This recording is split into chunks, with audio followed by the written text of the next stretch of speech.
kamu kudu hati-hati yo, Nduk. Ojo disepelekan.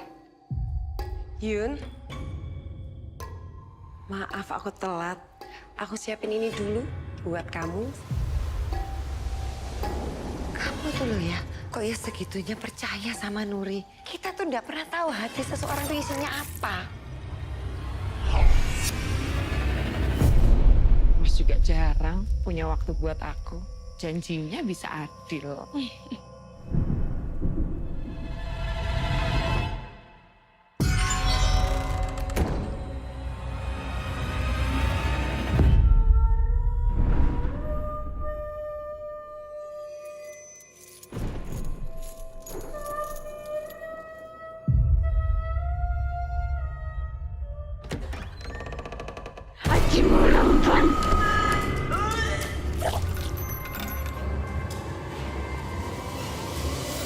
Hal tidak baik yang dilakukan itu bisa berbalik kepada dirinya sendiri.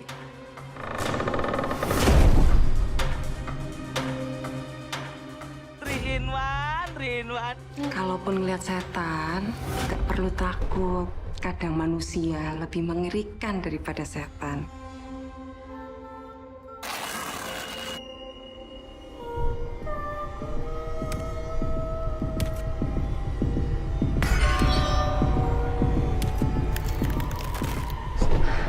Sapa kowe?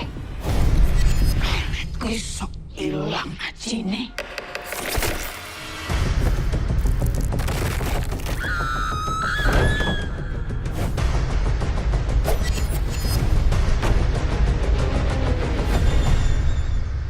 Kalau aku ndak bisa memilikimu sepenuhnya, begitu juga Yuni, Mas.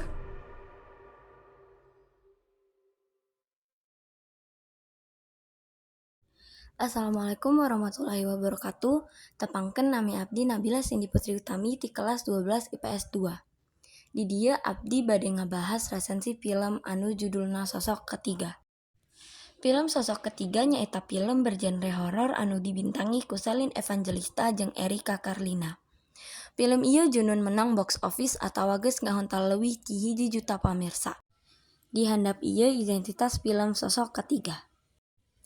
Judul Sosok Ketiga, sutradara Deddy Mercy, produser Agung Saputra, penulis skenario Vidya T. Arista, rilis 22 Juni 2023, bahasa Indonesia, genre horor, studio Leo Pictures, durasi 99 menit. Ieu dihandap aya tokoh-tokoh anu mainkeun peran dina film Sosok Ketiga. Kahiji Selin Evangelista salaku Yuni, kadua Samuel Rizal salaku Anton, katilu Erika Karlina salaku Nuri, kaopat Rowina Umboh salaku Mbok Ginem, kalima Dewi Irawan salaku Bude Harni, kagenep Marcel Widianto salaku Pak Joko. Salajengna kuring bakal ngabahas sinopsis film Sosok Ketiga. Nuri atawa Erika Karlina jeung Yuni atawa Selin Evangelista nyaeta babaturan anu geus kenal ti mimiti kuliah. Nuri boga salaki ngaranna Anton atawa Samuel Rizal. Salila nikah, Nuri jeung Anton hidup bagja. Sanajan kitu, maranehanana henteu kungsi dikaruniai barudak ti nikah ieu. Tungtungna, Nuri daek lamun Anton mutuskeun pikeun ngalaksanakeun poligami kalawan hiji syarat. Anton kudu bisa ngubaran Nuri jeung pamajikan kaduana ku cara adil. Akhirna Anton kawin jeung Yuni babaturan Nuri baheula. Lila-lila pernikahan Nuri jeung Anton katarajang masalah. Kusabab Nuri ngarasa Anton teu bisa adil kana hubunganana sareng kadua pamajikanana. Yuni nu harita geus dikaruniai budak, ujuk-ujuk ngalaman runtuyan serangan goib. Rupa-rupa teror pikasieun ka jantenan, salah sahijina nyaeta orok anu dikandung dina beteungna pindah ka tonggongna. Mbok Ginem atawa Rowina Umboh nyangka yen runtuyan acara ieu lumangsung alatan pelet Yuni pikeun menangkeun Anton. Sanajan kitu, Yuni sabenerna curiga yen Bude Harni atawa Dewi Irawan anu ngaluncurkeun serangan goib sabab teu satuju kana pernikahan Yuni jeung Anton. Saur kuring, film ieu ngagaduhan sababaraha kaunggulan sapertos kieu. Film ieu nyaritakeun ngeunaan hiji pasoalan anu mindeng lumangsung di Indonesia. Nyaeta ayana jalma katilu dina hiji hubungan. Kalawihan ieu film teh aya plot twist anu teu bisa diprediksi. Plotna oge pikaresepen jeung kronologis. Film ieu oge nyarios sakedik ngeunaan kajadian anu kapungkur jadi plotna leuwih jelas.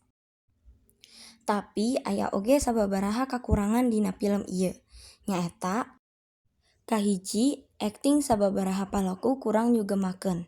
Upamana lalakon Samuel Rizal anu maenkeun Anton. Akting Samuel Rizal karasa hambar jeung kurang sumanget. Kadua, logat jeung lafal basa Jawa Marcel Widianto anu maenkeun Pak Joko teh teu alus.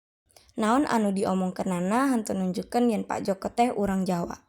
Katilu, dina mangsa aya hiji ustad anu mawa awak Yuni anu pinuku getih, tapi nu aneh teh baju bodas anu dipake ku ustad eta eueuh nu da getih. Sanggeus ningali film sosok ketiga, kuring dugi kacindekan di handap kieu. Film ieu mangrupa genre horor anu kuat pisan dina budaya Indonesia. Adegan jeung basa anu digunakan di film ieu oge nembongkeun budaya Jawa Tengah. Film ieu mere palajaran sangkan urang bisa nguatkeun iman jeung ngajauhan ti hal-hal anu sirik. Film ieu henteu cocok pikeun ditonton barudak di handapeun 17 tahun. Sabab film ieu ngandung seueur adegan anu cukup pikasieun. Sakitu wae ti sim kuring, hapunten bilih aya kakurangan, hatur nuhun. Wassalamualaikum warahmatullahi wabarakatuh.